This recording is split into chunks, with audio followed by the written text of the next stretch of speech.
Vive la feria del libro más importante del país con Radio Universidad Surcolombiana 89.7 FM.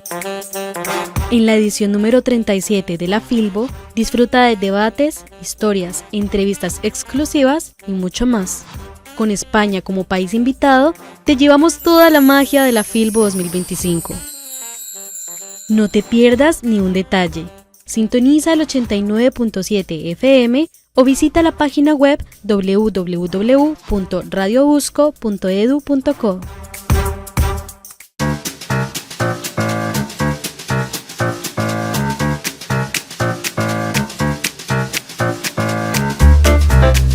Bienvenidos y bienvenidas a la emisora de la Universidad Surcolombiana, los 89.7 FM para toda Neiva y sus alrededores, para Colombia y el mundo en www.radiobusco.edu.co.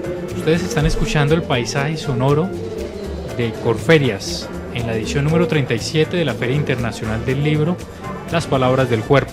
Pabellón 8, stand 334.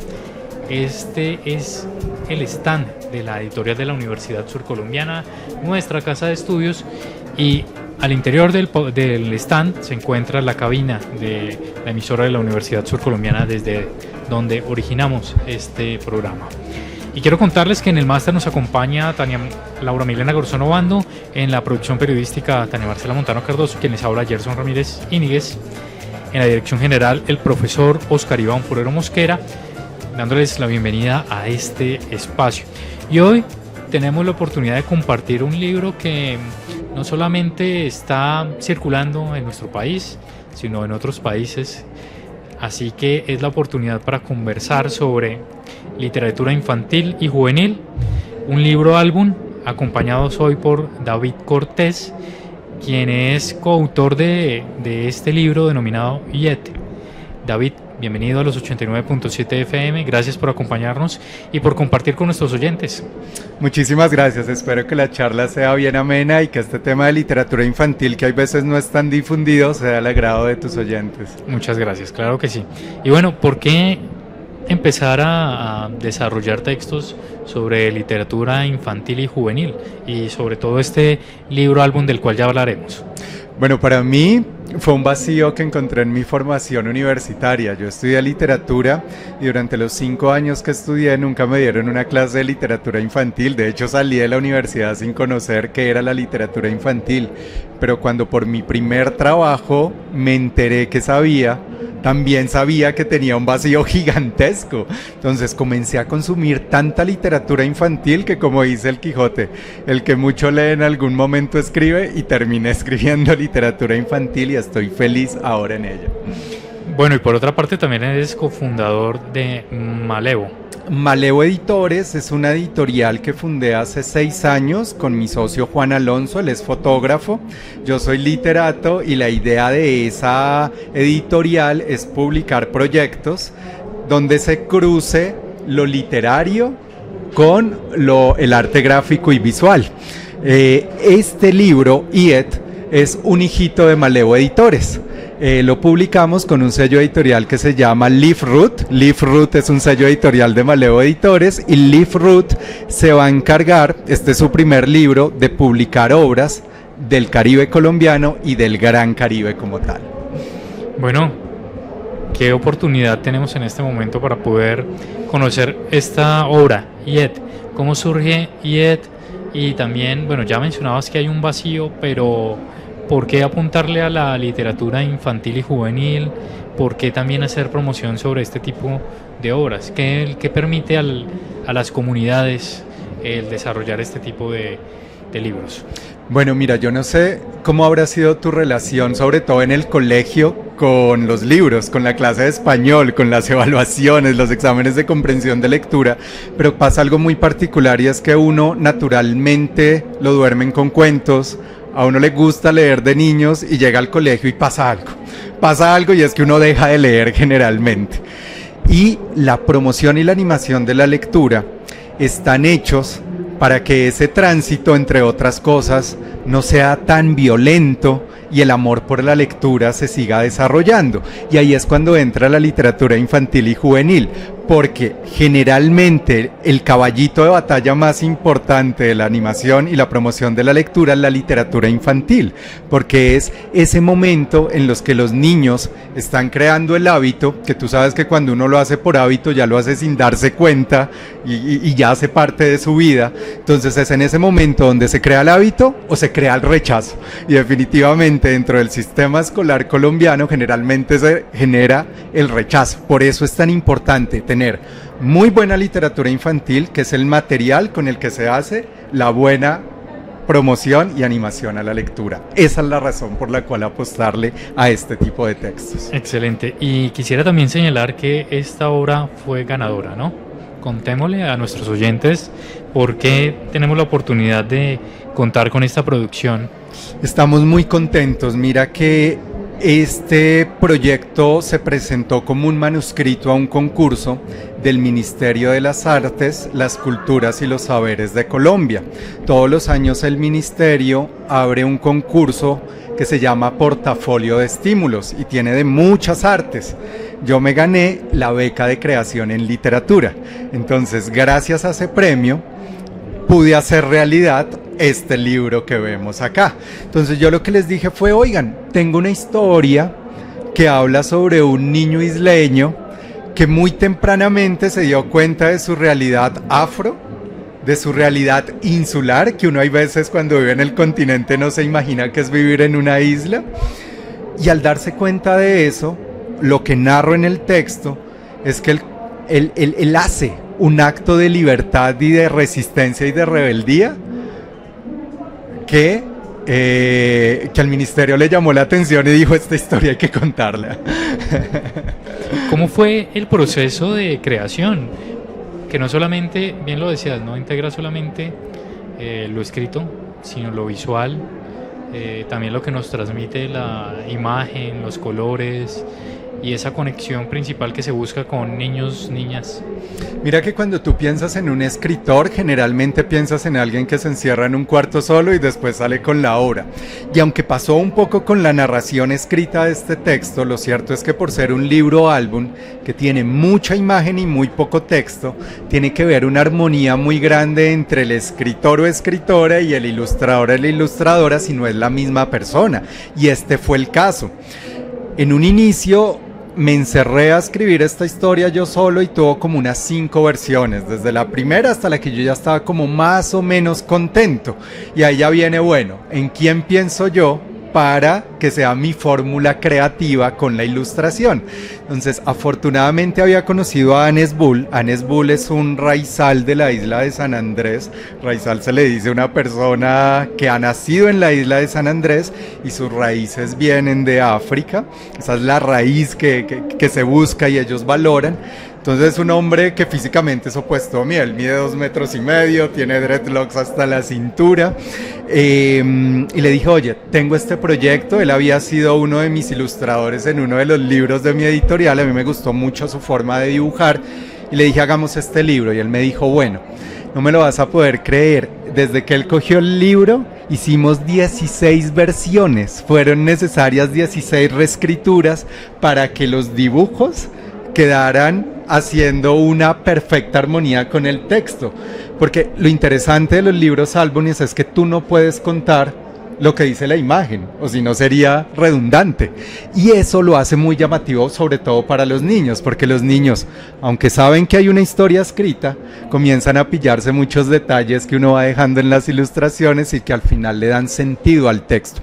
Tú no puedes entender este texto solo con las palabras. Si yo te doy solo las palabras, no te va a decir nada, esta historia qué es, pero si lo ves con la imagen, dices, eureka, aquí pasó algo. ¿Podemos decir que tal vez este fue el principal desafío en la creación de este libro, o qué otros desafíos también fueron fundamentales para que hoy podamos tener IET? Uno, como escritor, es la brevedad. Digamos, te obligas a que por cada 2 páginas solo va una frase. Entonces imagínate, tienes 18 frases, porque son 18 páginas, tú tienes que contar una historia de comienzo a fin solo en 18 frases. Entonces no te debe sobrar nada, ni faltar tampoco nada. Entonces es una escritura que es muy exigente. Lo segundo, la relación autor-ilustrador Es retadora, pero acá funcionó y funcionó muy bien. Y el otro gran reto fue la traducción, porque cada uno de estos libros está publicado en 3 idiomas. Está publicado en español, en criol y en inglés. ¿Por qué? Porque en la isla de San Andrés, Providencia y Santa Catalina se hablan esos 3 idiomas. Entonces queríamos hacer un producto que fuera una historia de ellos y para ellos, pero creíamos de relevancia a nivel nacional y mundial. Entonces la traducción fue muy interesante porque del español al inglés habían unas relaciones perfectas de palabras y conceptos, pero en el criol no, porque el criol es una lengua que no está gramaticalmente organizada para la escritura, es una lengua viva pero oral. Entonces, al no estar escrita con todas las reglas, habían palabras que nos decían las traductoras, que fueron 2 mujeres de la isla de San Andrés que contratamos para este trabajo, nos decían, oigan, esta palabra no existe, ¿ahora qué hacemos? Entonces nos tocó hacer todo un trabajo de campo, validando las palabras con los hablantes para crear un nuevo vocablo y poderlo introducir en el libro. Hablando de desafíos, hay algo que me surge a mí, me surge una inquietud, ¿no? Y es, ¿cómo es equilibrar, ya lo decías tú, no solamente el ser sucinto en palabras, sino también equilibrarlo en imágenes? Porque al ver la obra no es una obra que esté cargada de imágenes, es una obra equilibrada. Sí, en eso radica mucho la pericia del ilustrador y generalmente un libro álbum es imposible que lo haga un ilustrador que apenas está comenzando porque necesita manejar muy bien el idioma pictórico pero también manejar el idioma literario y aparte de eso generalmente uno está acostumbrado a los libros ilustrados. Un libro ilustrado es... El libro dice Caperucita salió por el bosque y tú ves en el dibujo a Caperucita yendo por el bosque.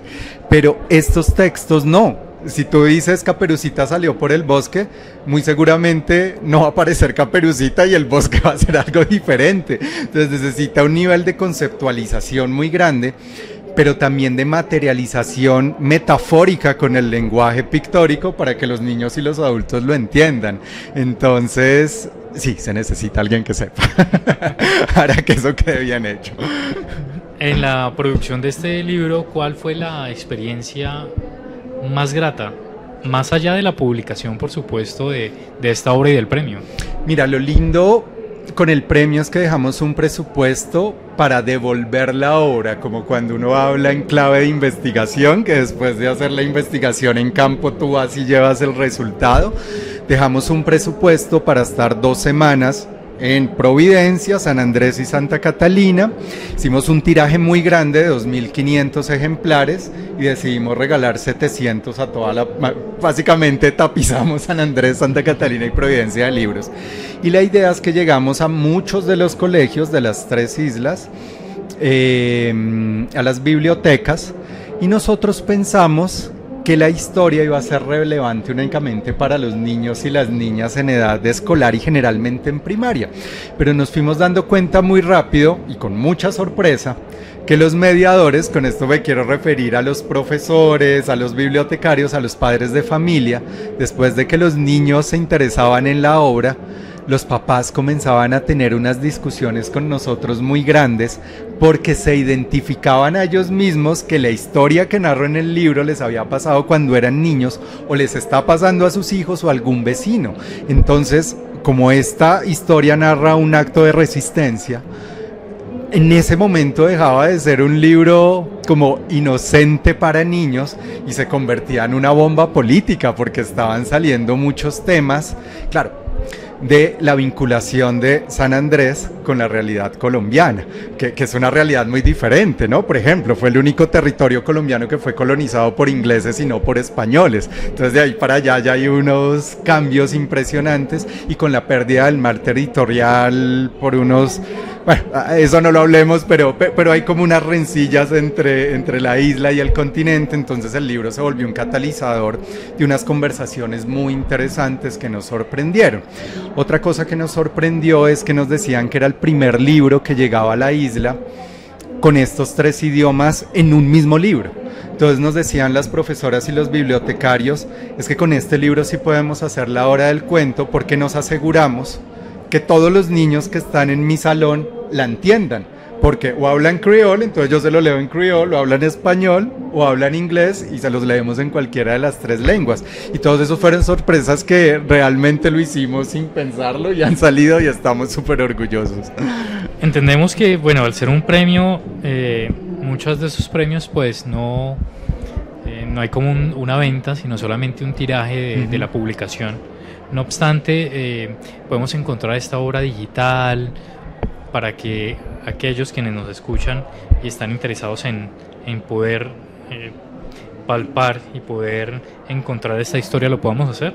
Fíjate que hay algo muy lindo de los premios ahora literarios y es que sí se pueden vender, es decir, el libro ahorita se está comercializando, de hecho lo estamos comercializando aquí en la Feria del Libro, estamos en el pabellón 17, en el pabellón de editoriales independientes, en el stand 1423 en el colectivo Huracán.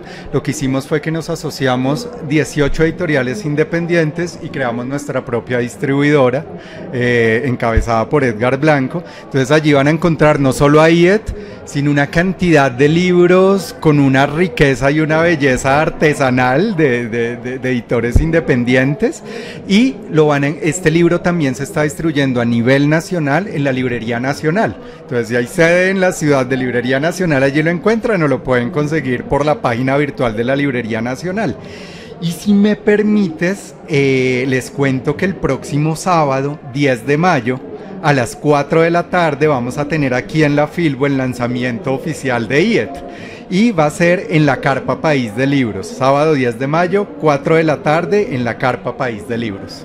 Perfecto, es la invitación para que acompañen a David Cortés en el lanzamiento de IET bien decías, en la Carpa País de Libros, sábado 10 de mayo a las 4 de la tarde. Perfecto, muchísimas gracias. Y bueno, aprovechando esta oportunidad y de también no solamente ser escritor, creador, sino también de trabajar desde procesos tan fuertes y como es poder ser editor, ¿cómo ves el futuro de este tipo de publicaciones? ¿Qué hace falta como en la política pública para poder acercar más a las comunidades, a los libros, a las producciones editoriales? Bueno, mira que nosotros como país tenemos muy buena legislación en torno a los libros, las bibliotecas y las bibliotecas escolares. Cuando tú comparas la realidad de América Latina, digamos que solo nos ganan Chile, Argentina y Brasil. De resto nosotros estamos ahí como en esos lugares de prevalencia dentro de Latinoamérica. ¿Qué es lo que pasa? Que es que nuestro país tiene una geografía muy embolatada y realmente esa política pública se está ejerciendo y muy bien en las capitales, pero en las regiones apartadas sí hace falta llegar. Así que si tú me preguntas qué haría falta, sería la aplicación de todas esas políticas, pero en las regiones tan apartadas que tiene nuestro territorio nacional, y se está haciendo muy buen trabajo. En eso sí soy consciente y aplaudo a las entidades que están detrás de ello. Y lo que hablábamos al comienzo, siento que al colegio también le hace falta involucrar más la animación y la promoción de la lectura y dejar un poco, no dejar de lado, combinar la clase de español tradicional con estrategias de animación y promoción de lectura para que la lectura vuelva a ser un placer y no un suplicio que lo acompaña a uno por el resto de la vida. Eso me hace recordar algo también muy interesante, y es que uno de muy joven, de niño o niña, pues siempre se habla de leer. Y cuando uno encuentra ciertos textos que son 200 páginas, no son nada, pero uno como niño o niña, en donde uno no ve ilustración, en donde no hay un balance, pues son textos que los lee uno por obligación en los colegios, ¿cierto? ¿Qué podemos decirle a padres de familia, tíos, tías, abuelos, abuelas que también tienen ese rol de padre y madre en el hogar para poder desarrollar una promoción efectiva de la lectura en nuestros niños y niñas? Mira que hay un libro de un estudioso de la lectura que muchos maestros aman y yo especialmente admiro, que se llama Daniel Pennac, y él tiene una introducción a un libro que es muy bonita y es: usted no le puede obligar a amar a nadie, usted no le puede decir ame porque yo se lo digo, porque yo sé que es bueno. Pasa lo mismo con la lectura. Si tú le dices a tu hijo, a tu nieto, a tu sobrino, lea porque es que eso es bueno, no lo vas a conseguir. Realmente la única forma que yo creo que hay para que un adulto haga leer a un niño es porque él mismo lee, porque están viendo que en la casa hay libros y el papá, en vez de sentarse en el televisor, se toma media hora del día para leer sin importar qué tipo de textos. Y lo otro, que haya buenos textos en la casa. Es decir, porque uno como adulto tiene una visión de lo que es bueno, de lo que debería leerse, pero puede ser muy contrario a lo que el niño quiere leer. Entonces es un vínculo entre tener buenos libros y saber los intereses del niño, como para dejarle esas pequeñas piedritas en el camino que pueden ser llamativas para que él las coja, las lleve a su cuarto y comience a hacer estos procesos individualmente. Bueno, muchas gracias por este consejo, que yo creo que va a ser muy enriquecedor para todos y todas. Y también gracias por acompañarnos y por compartir también por compartir esta labor como editor. Nos ha acompañado David Cortés. David, muchas gracias. A ustedes, muy amables, y espero que a tus oyentes, como lo vaticinamos al inicio, les haya interesado la charla. Muchas gracias, y a ustedes, estimados oyentes, quiero recordarles, nos acompañó David Cortés, autor de YET, también editor de Maleo, y quiero también extender nuestro agradecimiento en el máster, Laura Milena Garzón Obando, en la producción periodística, Tania Marcela Montano Cardoso, Gerson Ramírez Íñiguez, en la dirección general, el profesor Oscar Iván Forero Mosquera, y continuamos invitándolos a la edición número 37 de la Feria Internacional del Libro de Bogotá, Las Palabras del Cuerpo, pabellón 8, stand 334, el stand de la editorial de la Universidad Surcolombiana, stand en el que se encuentra también la cabina de la emisora de la Universidad Surcolombiana, y los invitamos a continuar en sintonía de los 89.7 FM.